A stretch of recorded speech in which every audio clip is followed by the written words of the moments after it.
Баршаңызға қайырлы күн, құрметті оқырмандар. Әңгімені тыңдамас бұрын каналға тіркеліп, лайк басып, пікір қалдыра отырыңыздар.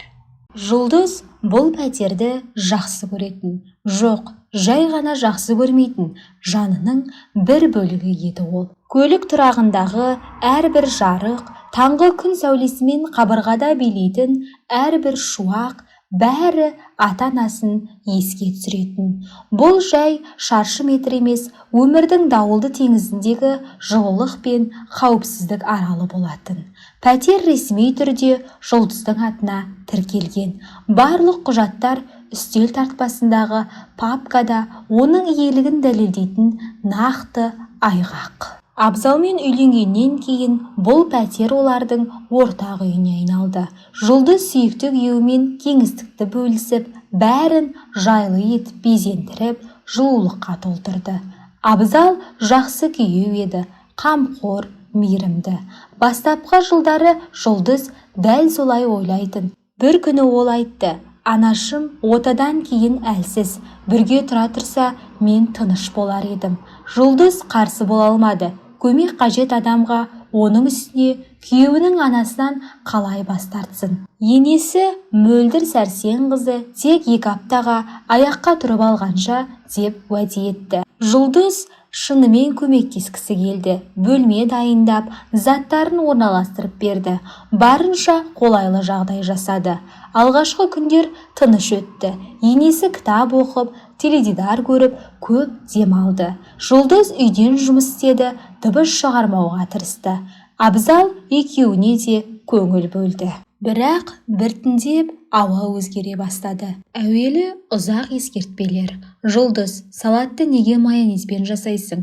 Біздің отбасымызда бұлай істемейді». «Абзал, үйде ескі трико киіп жүрме, ұят қой». Жұлдыз бұған мән бермеуге тырысты. Жасына, жағдайына жорыды. Сосын басталды қайта орналастырулар. Енесі вазаларды, суреттерді, киімдердің орнына ауыстырды. «Осылай ыңғайлырақ болады, мен білем», деді сенімді түрде. Жұлдыз үнсіз қарап отырды. Өз үйі енді өзінікі емес, біртіндеп енесінің ережесіне бағынған мекенге айналып бара жатты. Кейін енесі ас үйде иемденді. «Мен Абзалға борщ пісірейін, ол менікін жақсы көреді. Сен бәрібір мендей етіп істей алмайсың». Жұлдыз тағы да үнсіз шегінді. Өзіндік орны азайып бара жатты. Абзал бәрін көрсе де үндемеді. «Анам сондай, мән берме, бұл уақытша ғой», дейтін ол. Бірақ уақытша ұзаққа созылды. Енесі билікке үйреніп алды. Енді ол Жұлдыздың өміріне араласпайтын нәрсе қалдырмады. Киімін, жұмысын, достарын сынайтын болды. Саған ол құрбылар неге керек, үйден алаңдатады. Жұлдыз үндемеді. Бірақ ішінен бәрін сезіп отырды. Оның өмірін біреу жай ғана торлап алғандай. Өз үйінде ол жалғыз еді. Ал Абзал ол да бұрынғы күйеу емес. Енді бәрін анасының сөзімен өлшейтін. Абзал енді Жұлдыздың пікірін тыңдамайтын болды. Бар шешімді анасымен ақылдасып барып қабылдайтын. Bir күні Жұлдыз шыдамай сөйлесті. «Абзал, маған байқалып жүр, анаң өзіне тым көп нәрсе алып жүр. Бұл менің пәтерім, бірақ ол өзін осы үйдің иесі сияқты ұстайды». Абзал қабағын түйді. «Жұлдыз, бастама. Анама қазір қиын, оған қолдау керек». Бірақ ол осы үйде бірнеше айдан бері тұрып жатыр. Кететін түрі жоқ қой, деді Жұлдыз ашу қысқан дауыспен. «Өтініш, асыра айтпа, анама бізбен жайлы үйреніп кетті», деді ол әйелін құшақтап. «Бәрі жақсы болады, Жұлдыз, уайымдама». Бірақ Жұлдыз тыныштала алмады. Ол өзінің өмірі қалай біртіндеп енесінің үстемдігі мен күйеуінің немқұрайлығы астында құлап бара жатқанын анық сезді. Еркіндігі, тәуелсіздігі, өз болмысы бәрі біртіндеп қолынан кетіп бара жатты. Ол үндемеді. Бірақ бұл үнсіздік әлсіздіктен емес еді. Бұл шешім қабылдаған адамның үнсіздігі. Кейде үнсіздік жеңілістің емес, шындықты өз жолымен ашудың тәсілі. Мөлдір сәрсен қызы мен Абзалға өз жіптерін беруді ұйғарды. Олардың арсыздығы мен өзімшілдігі қаншалықты шегіне жететінін көру керек болды. Ол Абзалды жақсы көретін, бірақ енді оның әлсіздігі мен анасына тәуелділігін кешіре алмады. Мүмкін бір күні есін жияр, әйелінің жағына шығар деп үміттенді, бірақ іштей бәріне дайын еді. Мөлдір сәрсен қызы толқын сияқты үйді біртіндеп жаулап алды. Тіпті ваннада Жұлдыздың жеке кеңістігі болудан қалды. Енесі оның сусабындары мен душ келін пайдаланып, артынан бос бөтелкелер үйіп кететін. Франциядан арнайы әкелген бет кремі де күн сайын азая берді. «Ой, Жұлдыз, кешірші», деді ол еше алмастан. «Сенің кремің сондай жақсы екен, терімді керемет жұмсартады». Жұлдыз тек басын изеді. Бұл жай сылтау екенін жақсы түсінді. Тіпті жатын бөлмеге де енесі емін-еркін кіріп шығатын болды. 1 минутқа ғана не дәрі іздеп, не кітап алып, не жай ғана сөйлесуге. Бірақ ол минуттар сағаттарға созылатын. Енесі төсектің шетіне отырып алып, көршілерін, ауруларын, өмірін айтып отыратын. Жұлдыздың жеке кеңістігі көз алдында жоғалып бара жатты.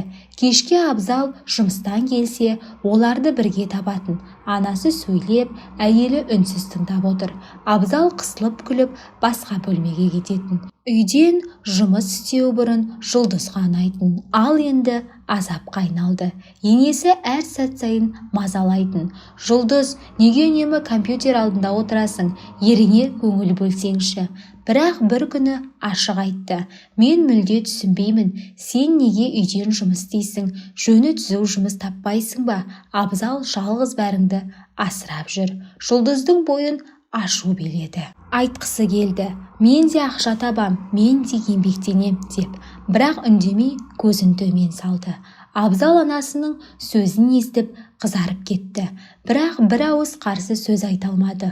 Ол енді анасының көлеңкесінде өмір сүретін адамға айналған еді. Жұлдыз байқады, Абзал қатты өзгеріп кеткен. Ол тұйықталып, ашушаң болып алды. Әңгімелесуден қашатын, бос уақытын түгел енесімен өткізетін болды. Ол Жұлдыздың ойын сұрамайтын, оның өміріне қызықпайтын. Күйеу емес, анасының көлеңкесіне айналған адам еді. «Өзің білесің ғой анамды», дейтін Абзал үнемі әйелін жұбатпақ болып. Бірақ дәл осы сөздер Жұлдыздың жүрегін кез келген ене сөзіне қарағанда қаттырақ ауыртатын. Олардың арасындағы байланыс үзіліп, араларында биік, салқын қабырға пайда болғандай. Енесі бұл пәтердің Жұлдызға тиесілі екенін мүлде ұмытқандай.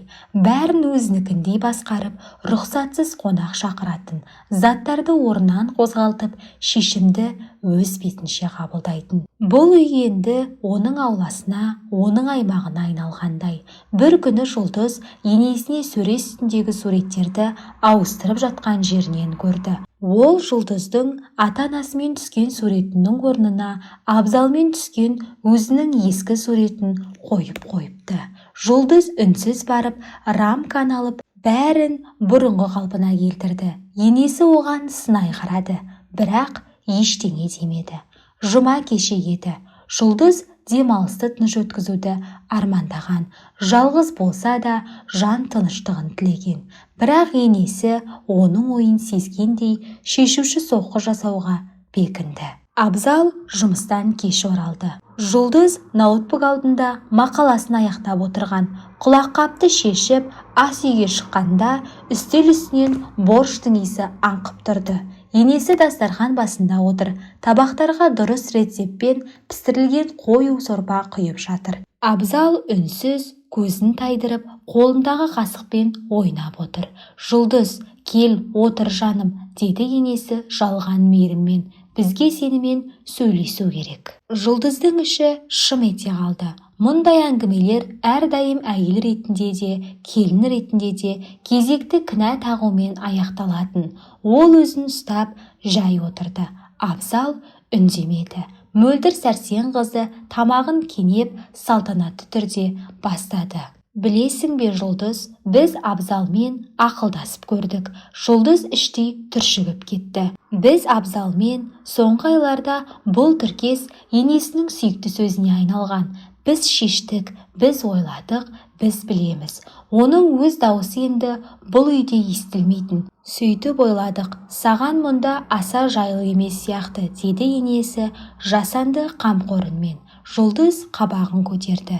Жайлы емес, неге екен? Білмеймін, сен сондай шығармашылық адамсың ғой, саған кеңістік, шабыт керек. Ал біз осында өз уайымымызбен, тұрмыс күйбеңімен саған кедергі боп жүрген шығармыз, деді енесі көзін ойнақтатып. Жұлдыз оның әр сөзіндегі жалғандықты сезіп тұрды.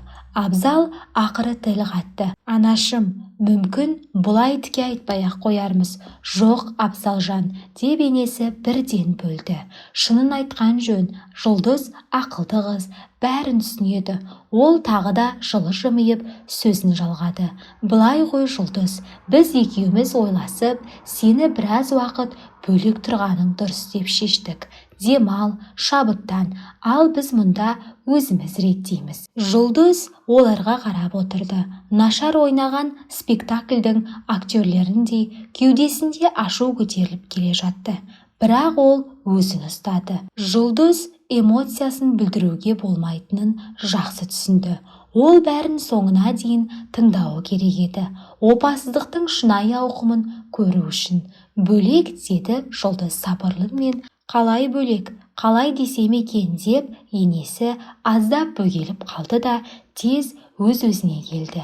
Мүмкін сен басқа пәтер жалдап тұрсаң ба, немесе құрбыңның үйінде біраз уақыт болсаң ба, қалай ыңғайлы болса солай ет. Бастысы өзіңе жақсы болсын. Абзал көзін төмен салып бірдеңе күбірледі. Бәрімізге солай жеңіл болады. Жұлдыздың жүзіне салқындық орнады. Ол Абзалдың көзінде қорқынышты да, ұятты да көрді. Бірақ аяныш жоқ еді. Ол оны сатты, анасын таңдады. Махаббаттың орнына тыныштықты таңдады. Сол сәтте Жұлдыз шешім қабылдады. Ол сабырмен қасықты қойды да, қалай десеңіздер солай болсын, деді тегіс дауыспен тура енесінің көзіне қарап. Енесі жеңіс күлкісін жасыра алмады. Ол Жұлдызды сындырдым деп ойлады, бірақ ол білмейді. Дәл осы сәтте Жұлдыз өз жоспарын бастап еді. Келесі күні сенбіде Сәрсен қызы Мөлдір мен Абзал әдеттегідей бақшадағы үйлеріне жиналды. Олар әр демалысты сонда өткізетін. Бақ қопарып, ет қуырып, рахаттанып. Жұлдыз бұрынғыдай үйде қалды. Ауланы ұнатпайтын, топырақ пен шөпке араласқысы келмейтін. Үйде кітаппен не фильммен отырған әлде қайда жағым дейді. Сен бізбен бармайсың ба деп сұрады енесі жасанды өкінішпен. Онда таза ауа ғой, жақсы демаласың. Жоқ, рахмет, деді Жұлдыз сабырмен, жұмыс көп. Ол оларды есікке дейін шығарып салды. Есік жабылғанда терең дем алып іске кірісті. Бірінші құлыптарды ауыстыру. Шеберді шақырды, жағдайды қысқаша түсіндірді. Шебер түсіністікпен бас изеді де барлығын тез ауыстырды. Енді ескі кілттер ештеңеге жарамсыз. Келесі қадам адвокатқа қоңырау. Динара оның ескі танысы. Кезінде ата-анасынан қалған мұраны рәсімдеуге көмектескен. Жұлдыз бәрін айтып берді. Енесінің озбырлығын, күйеуінің сатқындығын.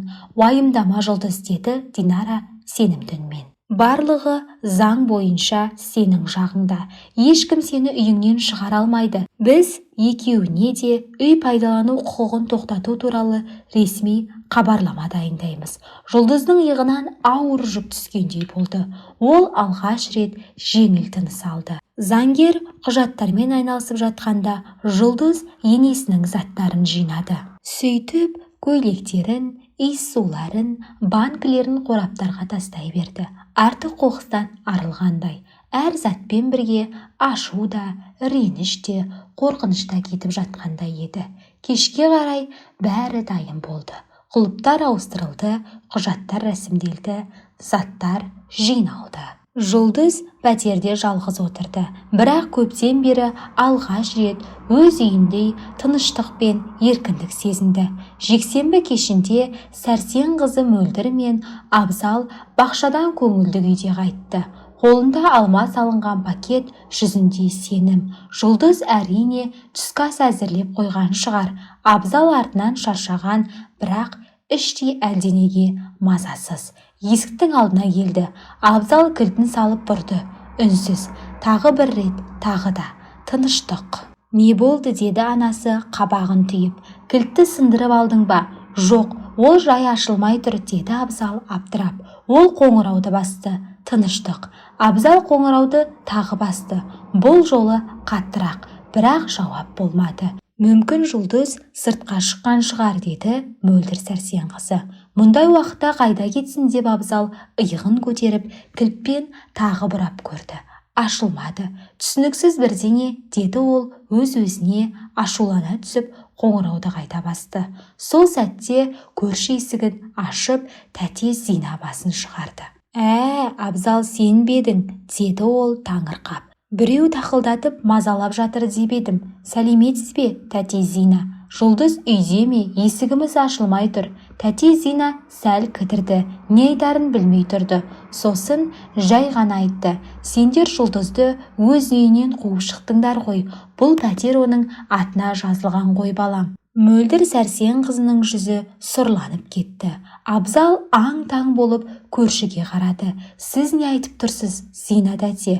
Ешкімді ешкім қуған жоқ. Жоқ, өз айтты ғой маған. Сендер шешіпсіңдер ғой. Жұлдызға бөлек тұрған дұрыс деп. Бәріне шыдап үндемей жүрген ой байғұс. Ол бәрін бұрмалапты деді Мөлдір Сәрсен қызы өзін ұстай алмай. Біз тек ойладық, оған көбірек кеңістік керек шығар деп. Кеңістік деді Зина тәте мырс етіп. Өз үйінде ма?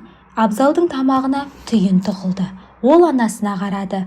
Көзін тайдырып, көйлектің етегін уқалап тұрды. Мен тек бәрімізге жақсы болсын деп ойладым. Жұлдыз үндемейтін, ішінен тынатын деп сыбырлады енесі. Анашым, сен бәрін білдің, деді Абзал ашуланып. Білдің де көрмегенсің. Бұл пәтер Жұлдыздікі екенін жақсы білдің, бірақ өз үйіңдей иеленіп жүрдің. Мөлдір Сәрсен қызы жылап жіберді. Сол көз жасы оның соңғы қаруы еді. Балам, неге айқайлайсың? Мен бәрін жақсы болсын деп істедім ғой. Бәріміз бірге болсын дедім. Сен жалғыз қалма деп. Жалғыз? Ащы күлді Абзал. Ал қазірше, қазір мен жалғыз емеспін бе? Тек әйелім жоқ. Ол тағы да есікті жұдырықпен ұра бастады. Жұлдыз аш, Жұлдыз, өтінем сөйлесейік. Пәтерден тып-тыныш, тек перделердің баяу сыбдыры ғана естілді. Ал Жұлдыз сол сәтте терезе жанында шәй ішіп отырды. Үй іші жылы, жарық, үстелде құрбызы сыйлаған гүл салынған ваза тұр. Ол терезеден көшені, жүргіншілерді, машиналарды қарап отырды. Ішін еркіндік сезімі кернеді. Бұл үй енді қайтадан тек өзінікі. Ол сырттағы дауыстарды есік қағылғанын естіді, бірақ қозғалмады. Енді оның үнсіздігі ең қатты жауап. Көп замай бәрі басылды. Қадамдар, лифт есігінің тарс жабылғаны. Олар кетті. Жұлдыз жеңіл демалды. Енді бәрі аяқталды. Ол бостандық алды. Сол түні Жұлдыз тыныш, терең ұйықтады. Өзін қайта тапқан әйелдің ұйқысындай. Қорқыныштан азат, өз жолын тапқан әйелдің ұйқысы. Ал сол кезде күйеуі мен енесі төменде далада тұрды. Бірі көз жасын сүртіп, кінәні өзгеге артып, екіншісі үнсіз ойға батып. Абзал түсінді, бәрін өзі бұзды. Ол әйелін сатты, анасынан ажырай алмады. Сол әлсіздігі мен сүйіспеншілігін өлтірді. Енді ол анасына қарағанда көзінде тек жек көру мен өкініш тұр еді. Ал енді анасының жүзінен мейірім көрмеді. Көз алдында өз өмірін бұзған өр көкірек, өзімшіл әйел ғана тұрды. Бәріне сен кінәлісің анашым, деді Абзал сабырмен, бірақ қатқыл үнмен. бұл сенің айыбың. Мөлдір Сәрсен қызы дір етті. Балам, олай айтпа. Мен бәрін жақсы болсын деп істедім ғой. Жақсы болсын деп өзің үшін істедің анашым, деді Абзал ащы жымиып. Сен мен туралы да, Жұлдыз туралы да ойлаған жоқсың. Сен тек өзіңді ғана ойладың. Ол бұрылып кете барды. Анасы оны тоқтатпақ болып айқайлады. Бірақ Абзал артына қараған да жоқ. Ол кетті. Жолдың бойында жалғыз қалған, көз жасына тұншыққан анасын тастап. Абзал қайда барарын білмеді. Жұлдыздың үйіне қайта алмайды, анасымен де қала алмайды. Ол жалғыз еді. Түні бойы ол қаланың көшелерін кезіп жүрді. Таң ата бастады. Аспан жарықтана бастағанда ол түсінді.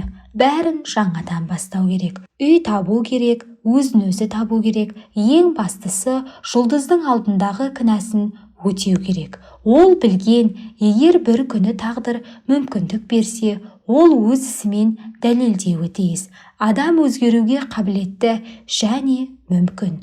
Бір күні Жұлдыздың кешіріміне лайық болар.